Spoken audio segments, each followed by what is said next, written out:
Hello, I am Bitweasel, the author of the Cryptohaze password cracking suite, and I'm here to talk about cloud cracking today, which is something that we've heard a lot about in the past and haven't actually seen much of. Just a little background on myself. I've been working with video cards and parallel computing since the NVIDIA 8800 GTX came out back in the CUDA 1.0 days. Things have advanced a lot since then, but I've been working on this for really the past 4.5 years as a project. Back when I started, the Pentium 4 was still the hot processor. 2 threads in a system, and occasionally, if you were lucky, you could get access to a Xeon box with a few more threads. John the Ripper was the password cracking tool of choice. It worked incredibly well on Pentium 4s and other CPU-based systems. Sony had just come out with the PlayStation 3 running the Cell processor, which was also a processor of interest for high-performance compute. And back when I started, you could actually still install Linux on a PlayStation 3. We've not necessarily improved since then. However, while the PlayStation 3 has remained pretty much the same since I started, we are 3 full generations of video cards beyond the 8800. So I'm going to use some icons in this presentation, and I wanted to go through them because they're not going to be labeled elsewhere.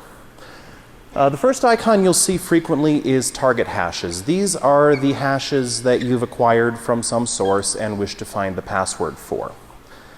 The next thing is the cloud, which I am vaguely describing as somebody else's computers. They're machines that you can't necessarily touch. And I'm also going to be using the cluster, which is sort of the opposite of the cloud in that they're machines you can touch. All of these are very vague terms because, well, they're not really well defined, and in most cases the cloud means whatever will get you funding.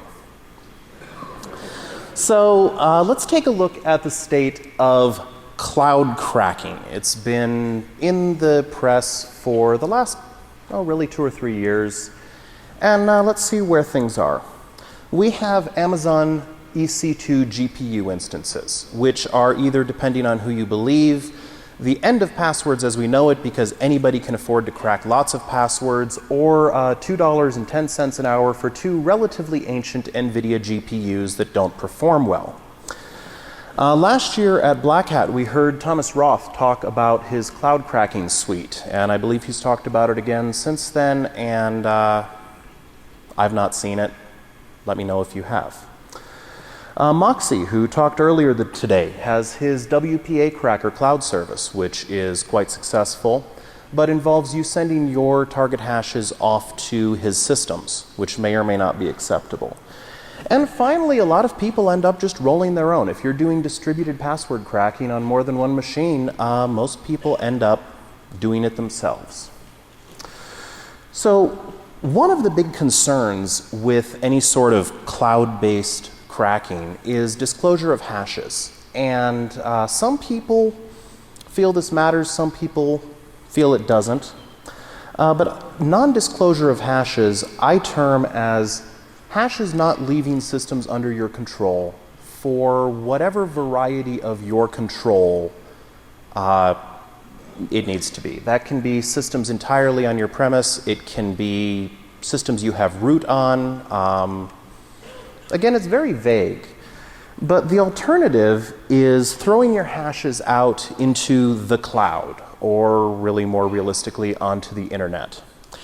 And some people have argued that, well, yeah, if you're a pen tester, you have to worry about this because of NDAs and other such things and professionalism, but if you've just popped a website, well, you can spray the hashes wherever you want because who cares? I'd like to tell a little story called LinkedIn. Some of you may have heard of them recently, but I'm guessing a lot of you have not heard the backstory on how that was discovered. Based on people who do very good things with passwords, like use unique passwords for each site, either through putting the site name in their password, or through using something like LastPass or KeePass or encrypted text file. a number of people determined that this really big list of hashes that had been posted on Inside Pro, which is a Russian password hacking forum, could have only come from LinkedIn. This was verified by people who said, I have only used this password on LinkedIn, and also verified by the number of passwords that were cracked with link or LinkedIn or, interestingly, blue in the passwords. Based on people who have also changed their passwords on a frequent basis, passwords are like underwear, change yours regularly, it was determined that the actual breach happened 6 to 8 months before LinkedIn hit the news. So somebody had successfully breached LinkedIn, gotten away with it, and then 6 months later, when somebody went, hey, I need some help cracking these hashes, we discovered that LinkedIn had been breached. And that is a good argument for non-disclosure of hashes if you're not necessarily supposed to have them. The same is true of eHarmony, and that's cut off at the bottom, but Last.fm. Most of the big password breaches have not been discovered by companies going, yeah, we lost our hashes. Most of them have been discovered by the hashes showing up somewhere else, and users doing exactly what we told them, which is using unique per-site passwords. So, the tools that I've written, the first one that I'd like to talk about is the Cryptohaze multiforcer. I'm terrible at naming things, by the way. It brute forces multiple hashes. It is a GPL v2 based tool, so it is entirely open source. It is compatible with a variety of other tool licensing, and if you want to play with it, great, go download it. It's on SourceForge. It is designed to run on Windows, Linux, and OS X. Some other popular tools only support 1 or 2 of those platforms. Everybody seems to use their own operating system of choice, so I choose to support them. I support CUDA, OpenCL, and the CPU, depending on what devices you're targeting. In some cases, CUDA works better on NVIDIA cards than OpenCL. In some cases, OpenCL works better on a CPU than SSE2 code. It just depends, but I support all of them. It is written as a C++ framework with the goal being easy extendability. So to add a new hash type of an existing implemented variety, say just a plain unsalted hash, once you've written your device kernel, there's very, very little glue code that you have to write on the host side to add it to the framework and begin cracking. And it has integrated network support. Unlike a lot of the other tools where there are third-party wrappers, my network support is built in, it's fully integrated with the tools, and it lets you use a whole lot of systems at once. Now, why does this matter? Well, primarily because we are brute forcing passwords. And brute force, if it doesn't work, you're not using enough. There's a very real limit on how many video cards you can put in a modern system. It is currently either 8 AMD video cores or 16 NVIDIA cores. And this is a driver limit, and approaching these limits does tend to lead to problems like PCI extenders hanging all over the place and the occasional system fire. I don't recommend system fires. So, my framework with the distributed network environment works as follows. You have your main host system. This is typically a system that you have physical access to. You dump all of your target hashes into it and launch the server instance. You then have a lot of compute nodes, which can be dedicated systems, so dedicated systems loaded with video cards, or desktop systems. 1,000 Core 2 Duo CPUs is still a force to be reckoned with. They can either have video cards in them, or they can have desktop CPUs. For those of you who use laptops, I actually support the use of both simultaneously, and I've found that on most laptops out there, the performance of the video card and the performance of the host processor are roughly the same. So instead of using one or the other, you can use both and double your performance, assuming you don't melt your laptop down. And the remote hosts can either be local or they can be on the internet. It doesn't matter as long as they can talk to the server. So they go about talking to the server, get their work units, perform work, return results back. If they disconnect because either the user is shown back up to their machine or they crash, the work units are retried. So it's really a very robust system designed for large-scale distribution. This is not exactly a new concept. Other people have done setups like this before, and usually they're fairly complicated to get set up. You have to set up a web server and put stuff in the database, and it's really not terribly easy. So for my multi-forcer, to enable the server, you simply pass the enable server flag. And you're probably not going to be able to see these because they are below the edge of the screen, but I also support a server-only flag, which is running the server without any compute devices attached to it. The reason that I add this is because, unfortunately, video card processing is still in its infancy. Cards glitch out and cause crashes, drivers glitch out and cause crashes, and by not having these running in the same process as the server, it keeps the video card crashes from crashing the server. It also lets you use a separate dedicated system very easily. There's no requirement on CUDA or OpenCL to run the server. For the clients, they work in a similarly easy method. You pass them the half-cut-off remote IP command line parameter with the host name of your server. Now, a lot of people will run some sort of an attack for a while and then look at the results and go, you know, I want to try something different. And so they'll turn the server off and restart it.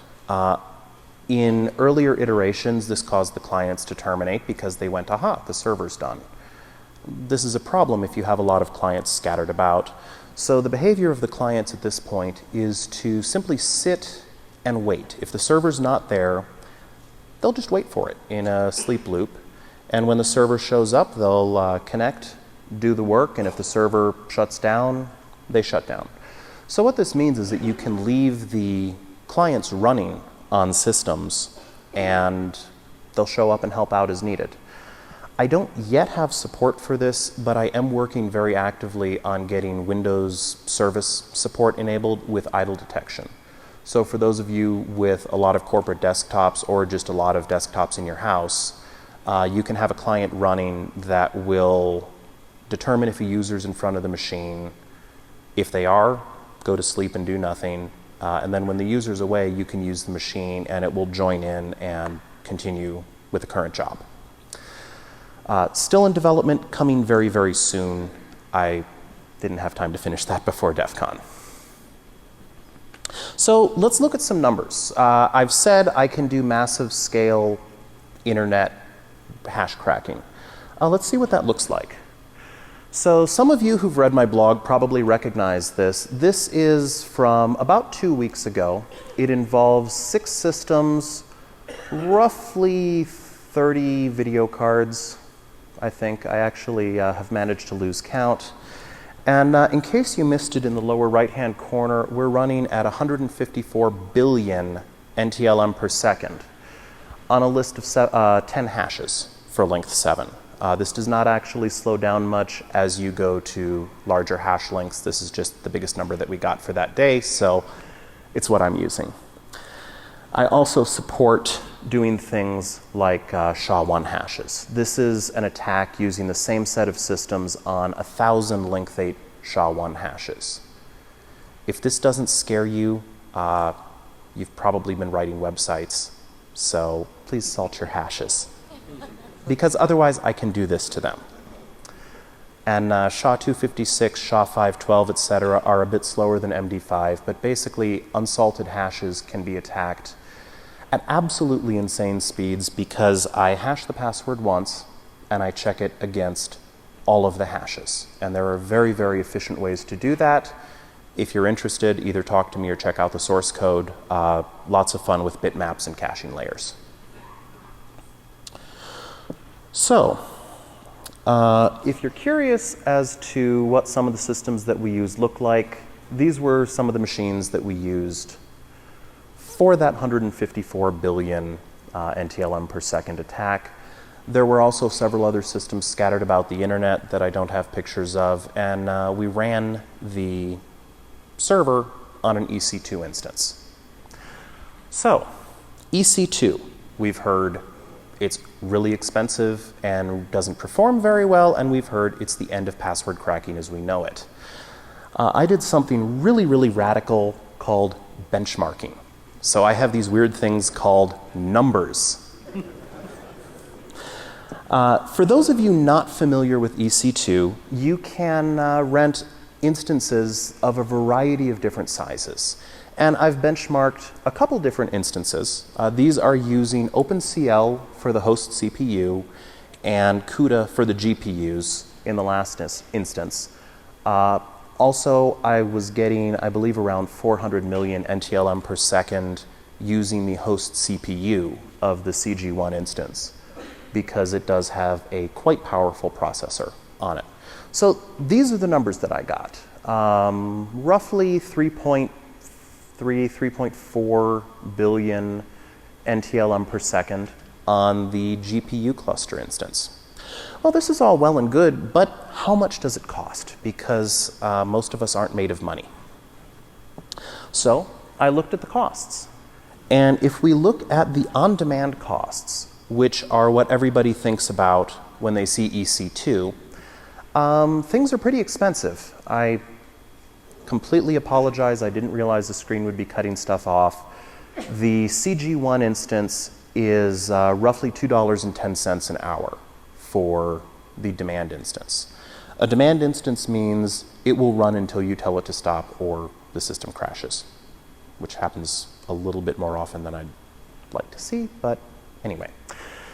The second instance type, though, is called a spot instance. And what this means is you put in a bid, and as long as the cost of that system is below your bid, you will get instances launched.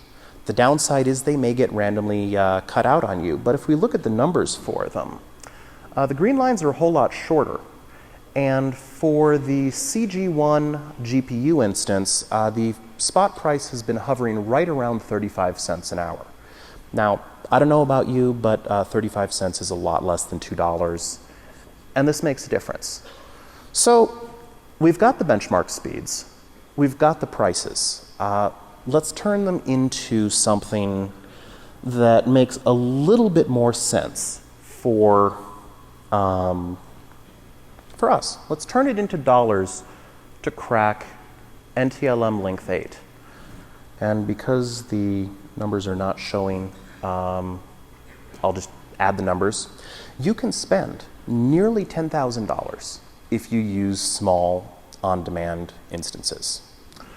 Or if you look at the bottom, you can spend under $200 to do the same thing. So I would go ahead and say that being able to crack NTLM length 8 for under $200 with absolutely no hardware purchasing means EC2 is probably still quite viable for this. All you need is a credit card.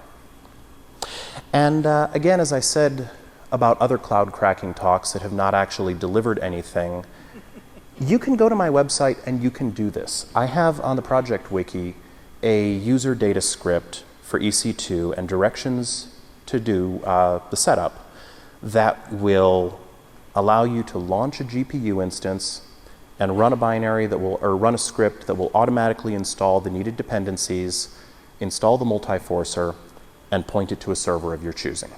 So this is out there, you can do it. We've also heard that AMD is a whole lot better for password cracking. So let's take a look at some numbers. The CG1 or the GPU instance for EC2 can do about 3,400 or 3.4 billion NTLM a second. Unfortunately, on the same workload, an AMD 6990 does 10 billion per second and change. So if you're building a system, use AMD cards, they're faster. It's not necessarily that NVIDIA cards are bad, it's just that the AMD cards have a hardware barrel rotator and a bit select operator, which can replace a lot of very, very complicated logical operations with one instruction. And if you've ever looked at our current hash systems, MD5, SHA-1, etc., they're basically doing barrel rotates, logical operations, and additions.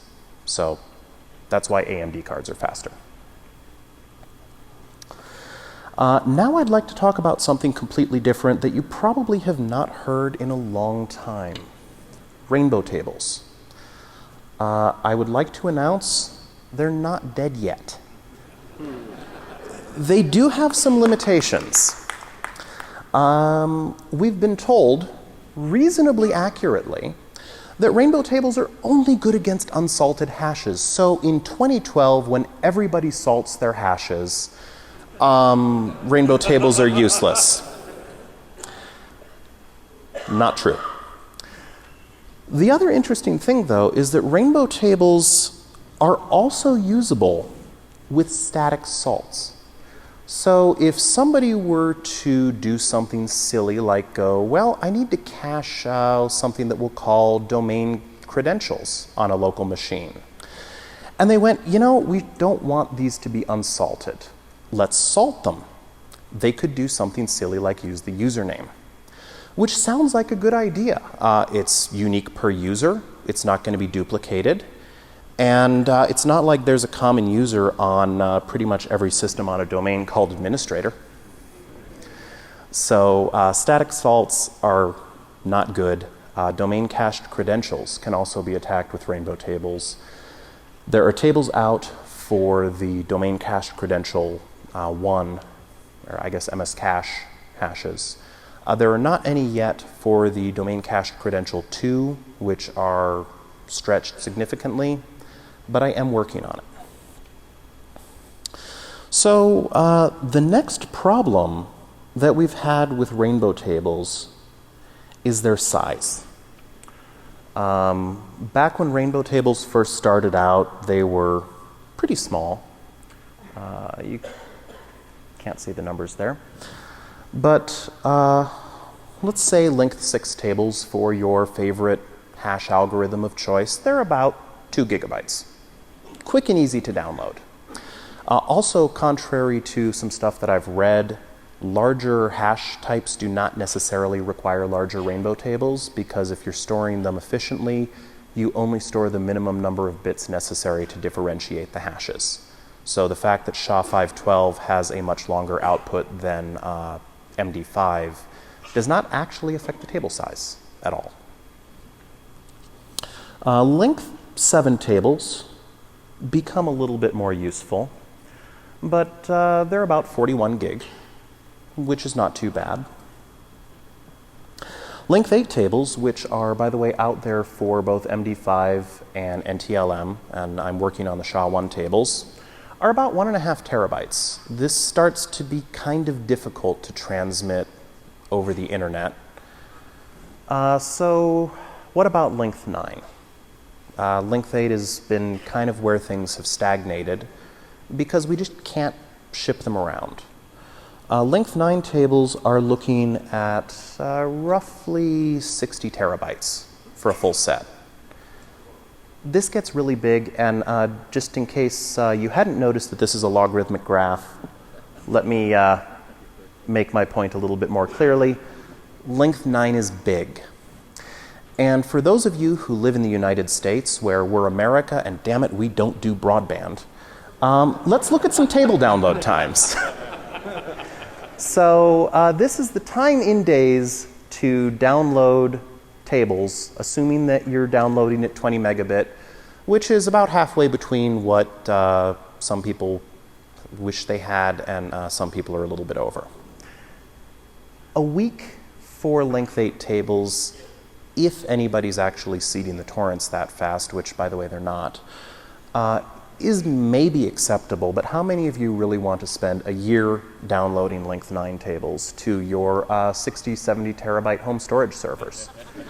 Now, I'm guessing some of you have home storage servers that can handle that, but it's probably not the majority of you. This, up until fairly recently, looked like a hard limit on rainbow tables. They're just getting too big. Yeah, we can bump the chain length up and we get a linear reduction in space, but unfortunately we increase the pre-compute time with the square of the chain length. We also increase the table search time with the square of the chain length. So there's only so much you can do modifying the chain length to make things fit, and unfortunately you can't come up with a reasonable chain length for length 9. So, end of the road, right? If it were, I wouldn't be standing here talking to you. I have invented something that I'm calling web tables, which are tables in the cloud for a definition of cloud that works for me. Instead of having to download the tables, you can do your table search remotely. You don't send me your hashes though, because I don't want to see them and you don't want to send them to me. So let me go through how this works. You start with your target hashes. These are either unsalted hashes or domain cache credentials or something that you've obtained from somewhere. We take those, we run them through our processing device, and I say GPU because that's what's most typically used, but you can also do it on a CPU if you're on a laptop that doesn't have a good video card, or potentially using multiple laptops. You generate your candidate hashes. These are derived from the target hash, but they're not the target hash. If some of you are really familiar with rainbow tables, you'll probably know that the target hash does make its way into the candidate hash list. I skip it. I just don't send that. You suffer a fraction of a % loss in hit rate in exchange for not sending anything sensitive over the network. They're also sorted, and so basically it's easier to go back to, it's easier to brute force a password than it is to brute force a candidate hash into your original target hash. Once you have these, you send them out over the network to the cloud. Well, the cloud has some nice features to it, potentially. One of which is the cloud can have things like Fusion I/O devices or other very large solid-state drive arrays. For those of you who have used rainbow tables much, the local drive speed is actually a big limiting factor in table search. It's very I/O per second heavy, and spinning hard drives are really bad at this. Solid-state drives work great if you have a couple terabytes of solid-state drive hanging around, which again, I'm sure some of you do, but I'm guessing the majority don't. However, with a server hanging out serving a whole bunch of users, that becomes cost-effective and actually very efficient because you can service more users on one server. And you don't have to download the tables. So once your candidate hashes get sent to the solid-state drive in the cloud, it does the table search and gives you back the chains that you need to regenerate. Now, you run these through your processing device again, which does require knowledge of the target hash. You have to know what you're looking for. And out pops a really good password that we have, again, trained users to do. Now, the neat thing about this, from the perspective of somebody who doesn't want to send your actual target hashes out to anybody else, is that all of the processing that requires the target hashes is done inside your environment, on your laptop, on your EC2 instance, on your massive cracking rig. It's all under your control. So that which you send out to the cloud is not that which you're looking for. And that which the cloud holds can be much larger than the storage space you have available. You can quite literally sign up for this service and 5 minutes later be cracking passwords. So speaking of that, again, as I promised that I was not going to be talking about things that don't exist yet, this is up and online. I have NTLM and MD5 length 6 and 7 tables available. The length 6 tables are completely free. I also have NTLM length 8, and as soon as I get around to finishing uploading them, I will have MD5 length 8. So roughly 4 terabytes of rainbow tables for you to use without having to download them first. And the client supports Windows, Linux, and OS X, although the latest build for OS X is not up yet because I ran out of time. So in summary, web tables give us the instant access to the rainbow tables with no need to download them. The table searching can actually be much faster than you're capable of doing it locally because of the solid-state drives that make sense for serving lots of users. And we can support very large tables. We can do those 60 terabyte tables for length 9. You can have full access to them without having to have 60 terabytes of storage. So you can't quite have your cake and eat it too, but you can use your rainbow tables and not have to download them. Now, what if you're concerned about defending against this type of stuff? If I've scared you, good. I'm not the only one doing this type of stuff. This is hardly revolutionary. So, I've said it before. Salt your passwords. There is zero reason to not be doing this in 2012. There was zero reason to not be doing this in 2006, but salt your passwords. If, yes, actually I heard bcrypt mentioned. If you are not a crypto guy or girl, that's great. Don't invent your own password storage algorithm. Use bcrypt. Use PBKDF2. These are algorithms that are designed to store passwords securely. They're not designed to check files for corruption. I would say that the John the Ripper website, openwall.org, anyway, they have a great PHP library that does bcrypt. It's bulletproof. You give it a password, it gives you back a nicely salted, iterated hash.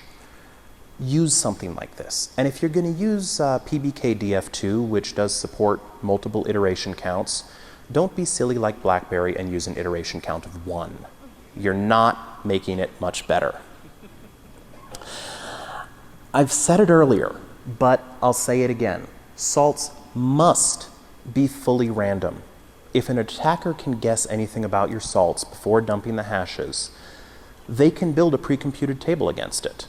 They can build a table against that silly user administrator that seems to show up on every single Windows machine connected to a domain, unless you've renamed your administrator account. Maybe not a bad idea. The other thing is your salts must be large. The performance penalty for salted hashes comes because when I go about attacking passwords, I generate a password, but if I have 100 salts, I have to run that hash algorithm 100 times with each salt. So I'm slower by a factor of 100. If I have, let's say, about 7 million salted hashes instead of 7 million unsalted SHA-1, I'm slower by a factor of 7 million, assuming that people haven't done something silly and use a small salt space. Because in the past, people have salted passwords with very small salts, say 2 digits. That's great, except there are only 100 unique salts.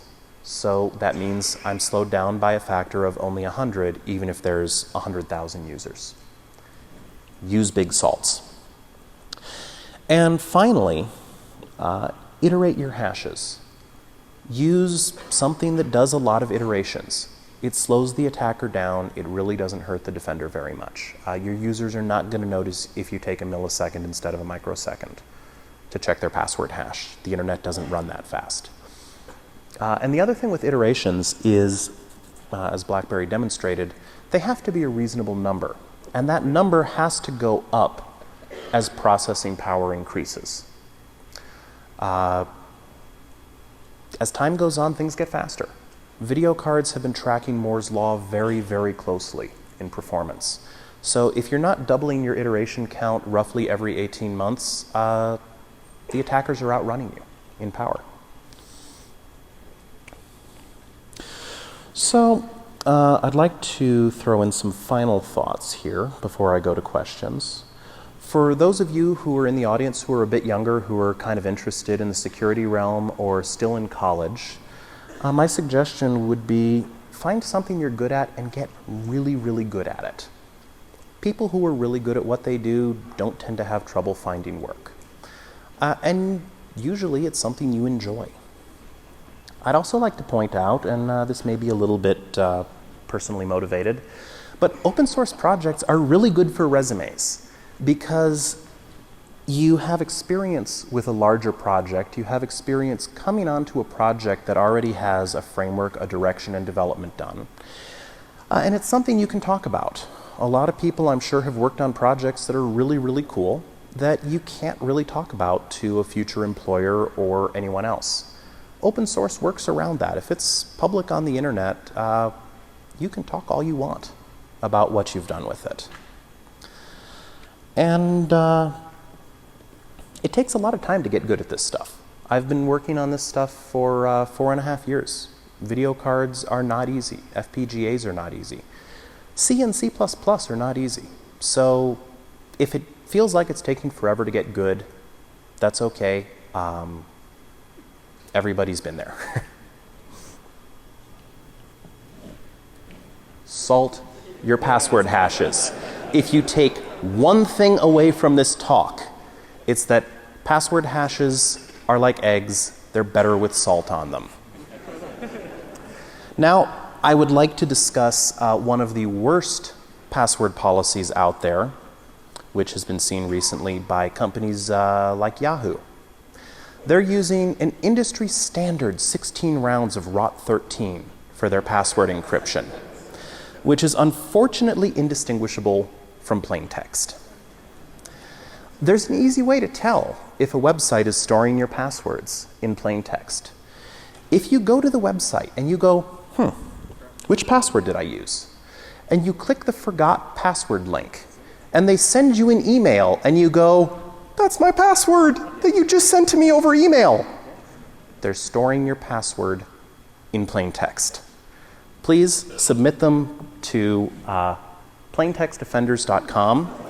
This is a website for the purpose of public shaming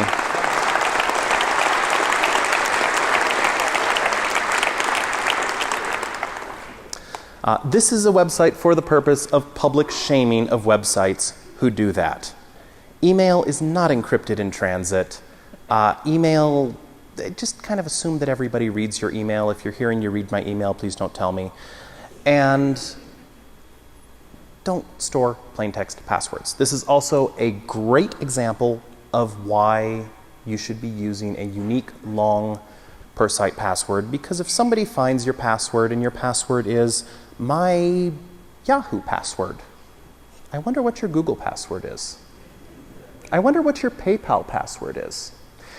And we've actually seen this in the wild. Some passwords that have come out of plain text leaks that are really long, nasty, say 20 character, random, upper, lower, just absolutely amazing passwords, have been cracked in other dumps because that password from the plain text dump made it into somebody's word list, and when another site with either salted or usually unsalted passwords had their database dumped, that person was using that same really, really good password somewhere else, and that got cracked. So a really good password will not save you unless you know the password policy of every place that you have ever put that password. Also, I'm a big supporter of publishing your password encryption algorithms on your website somewhere. Trust me, the security community will not mock you if you go, yeah, we're using 50,000 rounds of SHA-256 based PBKF2 with a doubling of the length every 16 months. If you say we're using unsalted SHA-1, you probably will get mocked, and you deserve it. So, if you want to find out more, that's my website. WebTables is the currently active and online WebTables system. That's my email address. Should be easy to find. It's all over the website. and I've got an IRC channel. So with that ends my presentation, and I'd like to open up the floor to questions. Got 10 minutes. Sorry.